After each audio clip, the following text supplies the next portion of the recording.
Hey there everyone, have I got a really crazy adventure for you today. Coming to you from the great state of New York, and today we're going to be looking for and documenting some old forgotten locomotives, specifically GG1s, the old electric locomotives. Joining me is friend and fellow YouTuber Nick of Nick's Crossing, and we're going out today, even though it's tonight, which will make sense later in the video, to locate, document, film, and share some information about these forgotten locomotives that are sitting in the woods. So if you'd like to join us for today's rail adventure, you know what to do. Just come along with us. There's some other people here well taking some pictures, and I'm going to kind of build up the anticipation here. So I'm going to keep walking in the middle of this gauge, which is not an active line.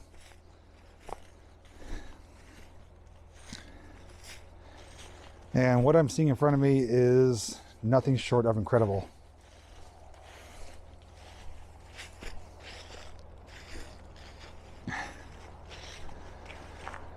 All right, if you guys are ready, I present to you GG1. This is sitting here, forgotten, frozen in time, and I'm blown away right now.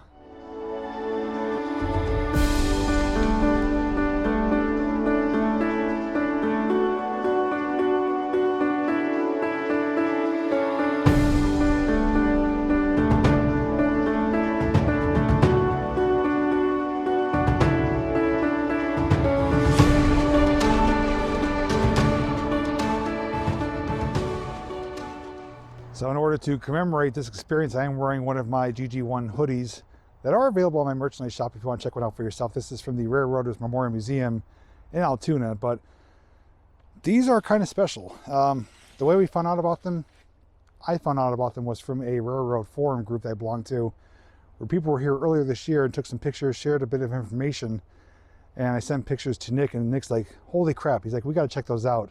So this has been months in the making for us to come here and document these, and there's some information I'm going to share, but what I do ask though is that if you know where they are or details about it, to please keep it to yourself. We do want to be respectful, not give away the location or too much information that's going to attract the wrong type of people that would come here and, you know, do some damage or anything like that. So what I can tell you though is there is two of them here, two GG1s, one of which was supposed to be going to the Henry Ford Museum to be part of their attraction there.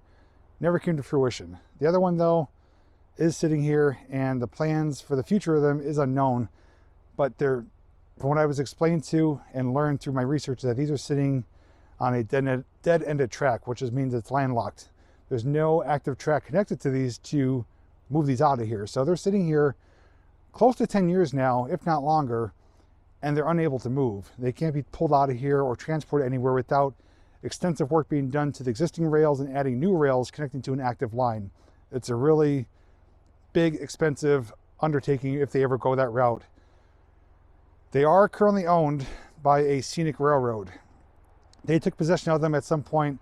Before that though, they did operate as Pennsy, which is Pennsylvania Railroad, later Penn Central, and for a little bit as Conrail. And there's still some signage that we'll see showing that those were the companies that they did operate under. Mixed in between though are a couple other cars which we're going to check out, but like I said, they're not technically abandoned, even though they look like it. They're more or less just forgotten. They're been placed here for years. Nothing's being done with them. They are privately owned, and we are going to be respectful, so we're not going to go inside. We're not going to climb on the equipment. We just want to document it because it's such a rare sight to see, and that there's just sitting here in the woods around a sweeping curve like that just makes for some incredible photos and footage. So as we make our way about, I'll show you and share what I can. Otherwise, like I said, just enjoy the video for itself. If you do know anything, just please keep it to yourself, and we don't want to you know, raise any issues for people coming here doing the wrong things other than just taking pictures.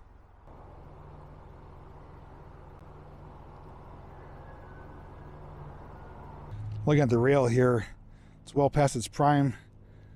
Like the outer lip here is kind of chipping off, breaking off, so it's not able to support any weight. If these were to have the trains roll over them, it would just break apart in pieces. These are so far gone past their prime, but just need to look at though how it's just kind of flaking, chipping away. So with our first one here, which is leading the way on the rails, it's looking pretty sad. It's got a tree broken over the top of it.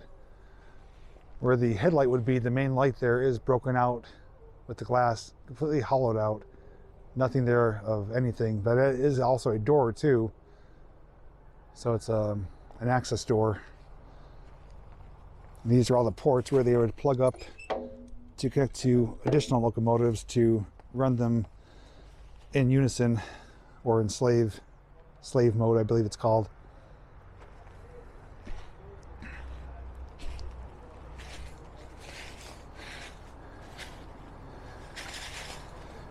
Pretty rusted and rotted, understandably, sitting out here in the elements for years. This looks like 4934, I believe. And as mentioned, originally operated as Pennsy, later Penn Central, and then Conrail for a short time. So these lasted and were used through 3 different railroad companies, which just kind of replaced each other. Now, the one very unique thing, though, is the amount of wheels, which I didn't take notice of in the past. So the way this is set up, this is a truck. Depending on which direction you're facing, it's either the lead or trailing truck. So there's 4 wheels here, 2 on each side. In the middle, though, there's actually 6 on each side, 6 drive wheels. So this has a total of 20 wheels. So 12 of them are drive wheels for propelling it, and the 8 are for distributing the weight and the going around the curves. But the wheels are a different size. The truck wheels are considerably smaller. The drive wheels are considerably larger. Hopefully you can see that. And I believe these are the grease boxes here, which at that time they probably had those. They had to grease them to keep the axles spinning freely, and if they saw smoke or if they got like red hot, they knew they were in need of some greasing. This looks like a step plate here. Yeah, there's another step thing for if they need to access up on top where the pantograph poles are. So another unique thing about this, other than being completely electric powered, this is basically an identical locomotive on both ends. So it has a front and back depending on which direction you're facing or what direction the train's going. So when the engineer is operating this, there's 2 identical engineer compartments. If he's going, in this direction, he would be sitting up in that compartment. If he's going in this direction, he'd be sitting in that compartment. And that's the way they basically don't have to turn the trains around. They're able to operate both directions, and it could be front or back depending on the position of it with the cars and its location and direction. So it's pretty neat that they're able to do that. It's basically 2 halves put together, like 2 front ends put together, and it meets in the middle. But it's completely electric powered. The pantograph poles work just like on a trolley, where they extend up and make contact with overhead wires, and that supplies the power for the locomotive. If you want more details, obviously you can just Google it. There's tons of information out there, but this is just too cool.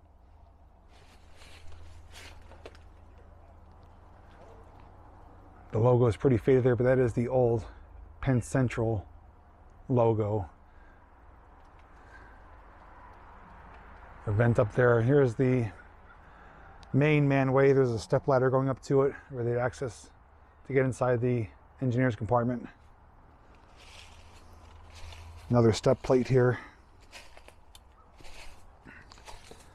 And that is just completely rusted away.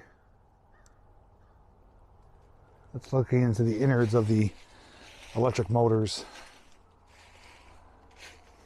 A lot of cancer and rot. I mean, I don't want to push on it because it's just going to push right in. See the screens there for ventilation. The second set of pantograph poles. And as we move up here towards the end, the number plate is missing. Marker lights are there, although the front one is damaged. And here is the other headlight, which does have the housing of it, but the glass is gone. And again, that does serve as another door as well. And it is just 2 identical ends butted together to make one of the coolest locomotives in the world.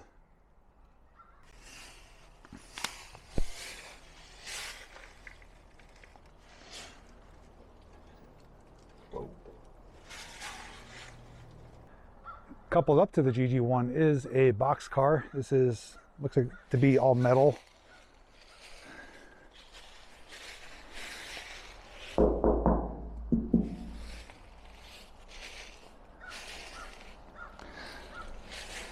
This one does not have the hot boxes for the grease boxes, so this one is a bit more modern. I use that term loosely. I think they may have had like maybe papers there, a packing slip or something, possibly, or a plate for what was inside. That I don't know for certain. Somebody kind of scratched it on here, 2015. Got the big sliding door on it.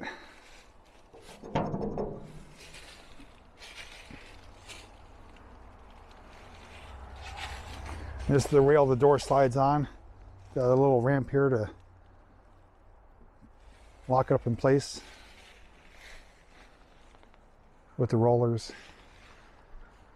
Cushioned car. I guess that means with the suspension, I'm guessing.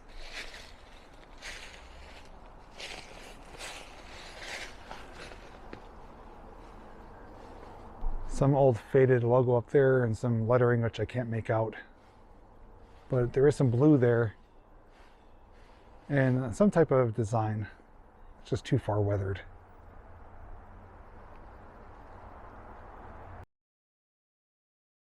So something I wasn't going to mention in this video, but it's too odd not to touch base on it.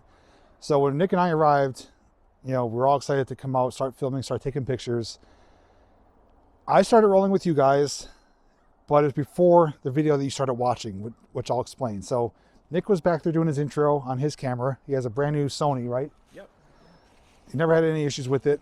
And we both formatted our cards, SD cards, prior to coming here, so we had a clean slate to record.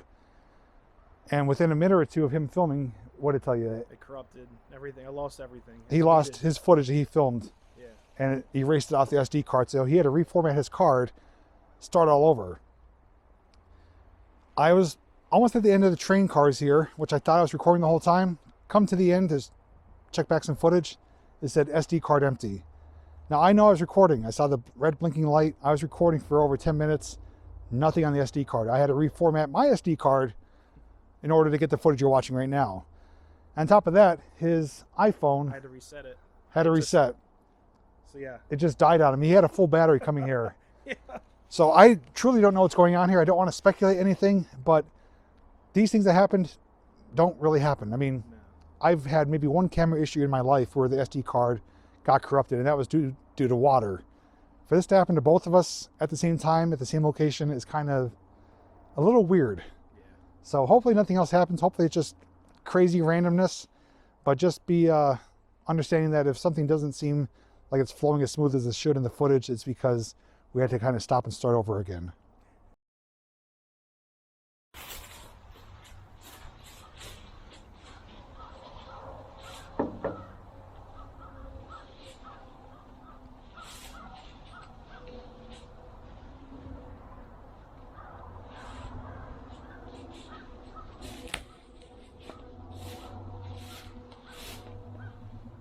I'm gonna get a screenshot of this.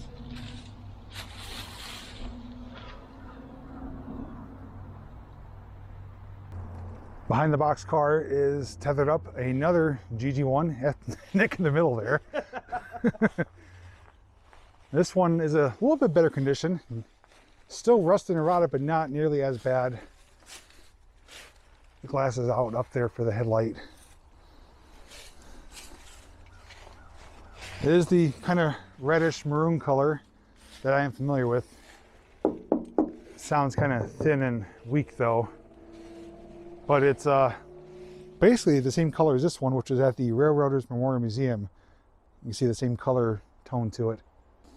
You can see the pipe coming down here. This is for the sand to throw at the wheel to get traction, especially when the rails are wet or if they're on a bit of a incline to get some traction going. They would distribute sand under the drive wheels. And another one on this side too, depending on which direction it's going, obviously. Windows are, for the most part, intact. It looks fairly solid. Do not occupy. And here is what is something that I want to share with you guys. Is you can see the old scarring here. PENN Central, Penn Central. So even though this did operate as Conrail, they sprayed over the Penn Central name here, which is still kind of showing its existence of where it used to operate.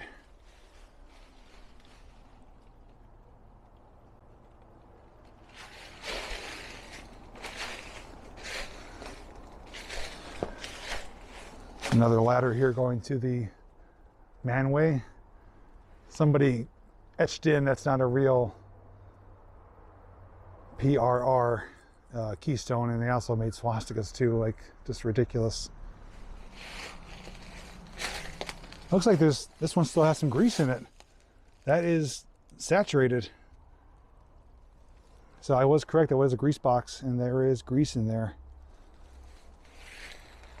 On the inside too, what you probably could hopefully see, is a lot of leaf springs for the suspension.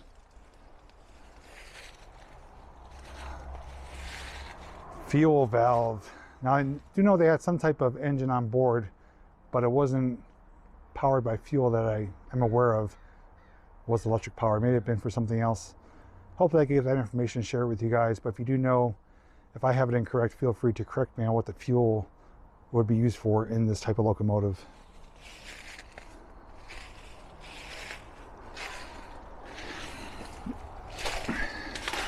This looks like the same road number, 4934. The vents here are in pretty good shape. Windows are intact on the cab up there. And there is the other pantograph pole with the giant insulators up there too, which is those big round things right there. Number plate is missing, but the backing of it's still there. It's just the plate itself is gone. Marker light on the side is there. Front one's missing. And the headlight on this one is still intact with the glass. The doors are locked up. But what a sight, sitting here on a sweeping bend. And if you came a few months ago, these would be very hard to see. We waited until this time, which is in November, because the foliage is near done for the season and allows for better viewing conditions. So guys, on these engines, you'll see a fuel fill and a water fuel and sand. Now that is most likely for the steam generators. That would have been for your coaches and things like that. So before electric heat, they would actually pump steam from this locomotive to several other cars and chain. I can actually show you the hookup for the steam. It's on this engine as well. So they pump steam through for all your amenities and comforts. Tethered up to that GG1 is another box car, but this one is considerably older. This one is wooden body, wooden sides, and has the grease boxes as well for greasing the axles. So that tells you that it is older. This is typically a type you would see in movies when the hobo is hopping the train, traveling town to town. They always chose the box car as their refuge and mode of transportation when hopping aboard the train. So this is very similar to what you would see back in the older days, older movies, or stories of people train hopping, doing the such. And this one is far past its prime. Now I believe this has an outer layer of wood and an inner layer of wood, from my understanding. And depending on what it's carrying, if it's like an insulated car, they would have insulation to keep something cold, like milk or something like that. But if it's just no insulation, just wood, it's just for regular material that doesn't require any type of temperature control. And lastly, we do have I believe this is a mail car. And I'm going to show you in just a second as to how I know that. So I'll give you a look on the inside right now by sticking the camera inside the open door here. Pretty gutted. You can see the windows are all busted, broken out. There's the heating vents under the windows. There's a sliding door. And looking at the other side. Up top though, there is some different light fixtures, a little bit semi-modern with that white one. and some older ones as well up there, some vents. But on the outside though, you notice these two circular kind of hinges, I guess you would want to call them maybe. A rod would be connected through that, going straight across with an arm on it, and that would be used to pick up or to drop off, but I think more specifically pick up mail bags along the route. Different towns would hang the mail in large mail bags, put it on a post, and if the train was making its way through, somebody on the inside would pull on the lever, which would lift the arm and extend like a finger, and it would snatch the bag, and they'd be able to lower it and bring it inside and sort it out to distribute it to the other towns. So that's how the mail cars would work. But this is a sliding door, but it did have an arm for picking up the mail bags. And you can see it's all riveted together. Now, if this was pulled by a steam locomotive, steam would supply the heat on the inside. For the GG1, I'm not sure. Maybe that's what the fuel is for some type of heating element. Oh, look at this letterbox. Oh, okay, so that's a way for people to drop their mail in if the car is stationary somewhere. So just like a portable mailbox, if they're in a town and they're waiting, if there's someone walking by that wants to put some mail in, they'd probably go in there into a basket or container, and they'd be able to deliver it to its destination. But yeah, that is pretty cool. Little letterbox, drop box on the side of the mail car. And there's actually one of these similar to this at Steamtown. They do have a royal blue mail car you can walk through on the inside, and it's set up very similar to this one. But on this end, they have a larger sliding door. Windows are all busted, shattered glass. Looks like they even had some bars on the inside too, which some of them were still intact. But yeah, that is pretty neat. Probably use it to extract or load the mail bins or any large pieces of parcel that wouldn't fit through the normal door. And the end here is probably a type of small office, I'm guessing.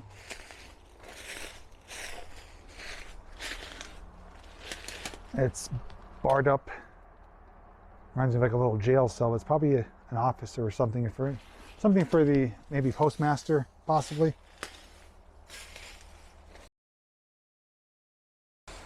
Now, one cool thing that Nick pointed out to me, which I walked right by, didn't realize, is hiding underneath the body here is this long metal pole, which has a little hook on the end for pushing and for pulling.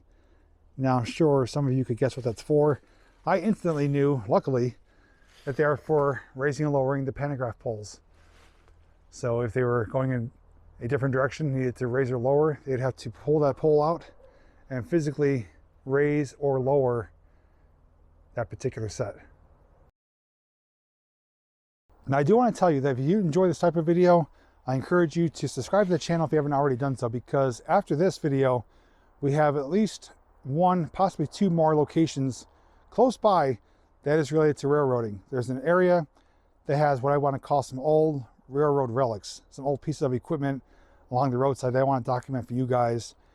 And possibly, if things work out, Nick's trying to coordinate it, we're going to get to a rail yard that has more pieces of equipment like this. And that one we may have permission to go through. If we do, that'll be its own separate video. But after this video, those videos will come out, you know, after this one. So if you do enjoy this one and want to see those ones as well, consider subscribing, turn that bell on, that way you get notified when they do come out. But this is just unreal, and I don't know what else to say besides what I've already described. It's just such an incredible experience, you know, to see this in person. And hopefully it's a long shot that something does come to fruition, that these do get saved and rescued. And even though they are owned, they're just sitting here landlocked, and its future is very bleak. But if I ever do down the road hear updates on this, I will either return to give you an update or share somewhere on my channel or Facebook, which you're welcome to follow as well. Facebook, I do share some stories, details, photos, videos that don't always make it to this channel. So if you want to check that out, you're welcome to as well.